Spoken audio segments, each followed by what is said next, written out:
So when we have particularly difficult situations arising at work through misunderstandings or whatever, we normally would resort to using the formal processes that are available, grievance process, investigation process, which doesn't always work for obvious reasons. Both sides feel slightly misunderstood or misrepresented, and the person that's conducting the investigation is usually part of the organisation that the individual has a problem with in the first place. So there are lots of drawbacks, and the longer it goes on, the more difficult it is to, I think, get the other side to accept the other's point of view, because they become quite entrenched in their own side and the side that they're on, and the whole situation just escalates usually. One of the things that we find in our work is to, if you like, come out of those trenches and say, actually, could we talk? And what would that be like? And what would it be about?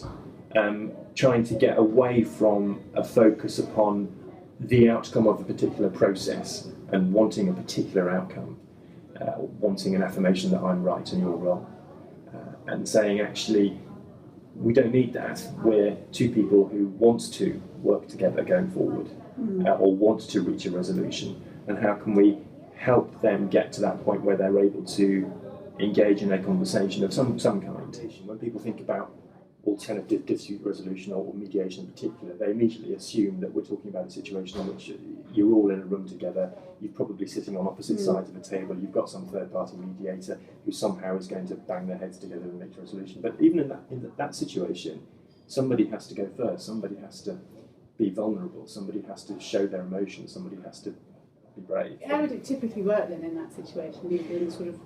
Well, most of the interesting and the difficult work we do is well before that.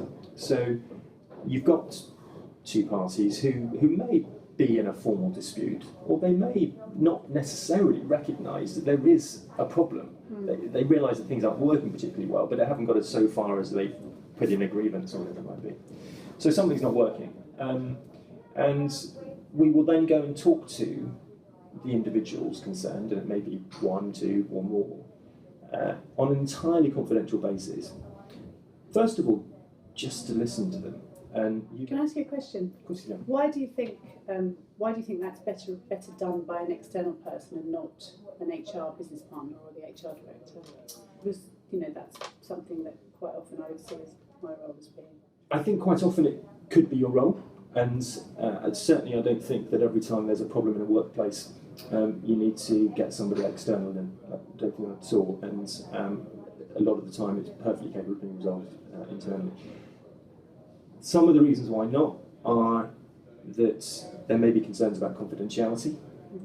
If I want to talk about stuff, do I want to talk to the HR director of my employer about it?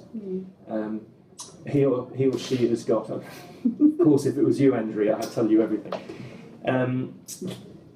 Sometimes there's concern that person has got some skin in the game, that they've got an interest, that they've got a particular... Yeah, I can see that. And they also might have been involved in any kind of process to date already. At some stage along the line, we'll probably end up saying, so you've told me a whole heap of stuff. I think what out of that do you think might be useful for the other person, the employer or whoever? What would it be useful for them to hear? And let's have a think about what that might be, and then agree the best way to present that, thinking always about how it's going to be received by the other party. And I suppose my sort of big question mark about the benefits of mediation is that time and money, because there's no sort of time scale attached to it like there is to a formal process where you agree to do something within a 2-week period. It could sort of roll on, and you're not guaranteed of a solution or an outcome at the end of the day. I suppose there are benefits to having the conversation and having that dialogue, but what would your response be to that? So first of all, we're not obviously necessarily talking about a mediation. At that initial stage, what we're trying to do is to engender some trust and get some understanding so that we can help the parties think about what might help them resolve their situation. So mediation might be one outcome, but it may be that we just have a number of conversations and help them resolve things that way. It may be that actually they do need to get their lawyers involved and to bang heads together and do what lawyers do. It may be that after some conversations, the HR director or somebody else internally in the organisation is capable of taking the situation forward. So, a variety of different possible outcomes, but mediation is one. In answer to your question about cost and time and money, what we would generally say is, look, give us a limited amount of time. Right. We'll have some initial conversations and we'll see.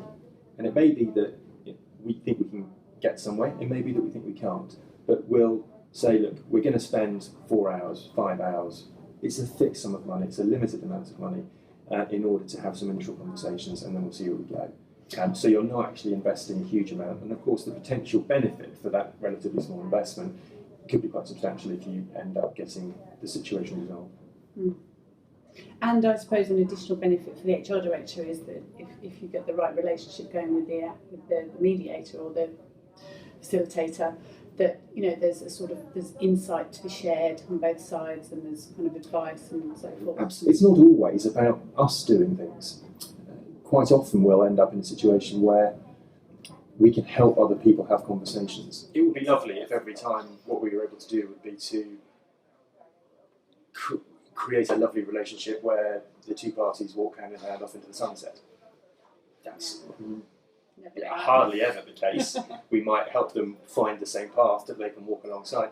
But sometimes it's about agreeing that, it's not going to work. In which case, that's been useful. It's got the parties to a point where they realise, okay, the conversation we need to have is a different one that involves going our separate ways. And what do we need to make that happen? And sometimes that's when lawyers need to get involved. So there's a whole range of potential outcomes and ways to reach those outcomes, rather than keeping people kind of fixed into a narrow process, whether it's an internal or an external process.